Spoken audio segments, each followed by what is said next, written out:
नमस्कार. आपण पाहता सत्य विचार न्यूज. गेल्या 8 दिवसापासून चाकण तळेगाव रस्त्यावर वाहतूक कोंडीचा विषय पूर्ण देशभरात गाजत आहे. तर आता आपल्या या ठिकाणी चाकण औद्योगिक वसाहतीमधील खालुंब्रे गावातील युवक सहकारी मित्र आहेत. पाहूया त्यांच्या काय भावना आहेत. काय सांगाल दादा रस्त्याबद्दल आपण? नमस्कार, मी कालिदास बोत्रे.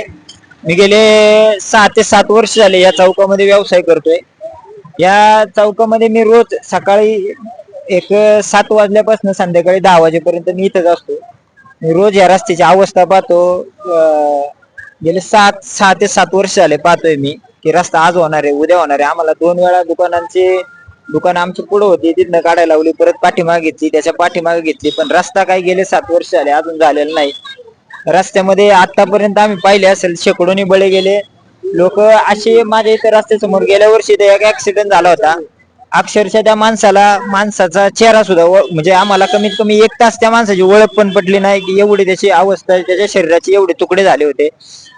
आणि रस्त्याला जेवढं ह्या ट्रॅफिकला जेवढा रस्ता जबाबदार आहे, तेवढे बेशिस्त जे कंपनीचे दुचाकीस्वार आहेत ते तेवढे जबाबदार आहे, तेवढेच बसवाले जबाबदार आहेत, तेवढेच इतर गाड्यांवाले पण जबाबदार आहे. अक्षरशः इतक्या बेशिस्तपणे आता हा रस्ता इथं जर पाहिलं तुम्ही संध्याकाळी येऊन, तर एका बाजूने एका लेनने कोणी चालत नाही, दोन्ही लेनने गाड्या चालू असतात. इथं कुठल्याही प्रकारचा आज जर पोलीस प्रशासन एखादा पोलीस अधिकारी आज जर असेल तर पुढल्या 8 दिवस पोलीस अधिकारी दिसत नाही. एवढी परिस्थिती बेकार आहे.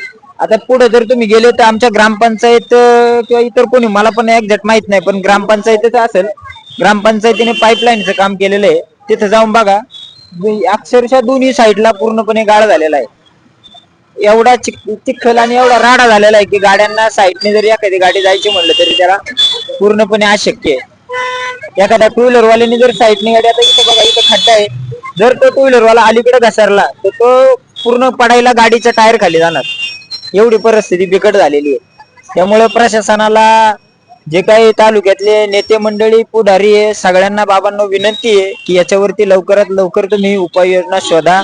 तो कधी निधी येईल, कधी राहील, तो रस्ता कधी होईल, तो 4 पदरी होईल, 6 पदरी होईल, हा रस्ता पहिला व्यवस्थित करून घ्या. कारण गेले 1 महिनाभरापूर्वी रस्ता ज्यावेळेस व्यवस्थित होता त्यावेळेस कसल्याही प्रकारची ट्रॅफिक पूर्णपणे, म्हणजे मी तर म्हणतो 90% ट्रॅफिक कंट्रोल झाली होती.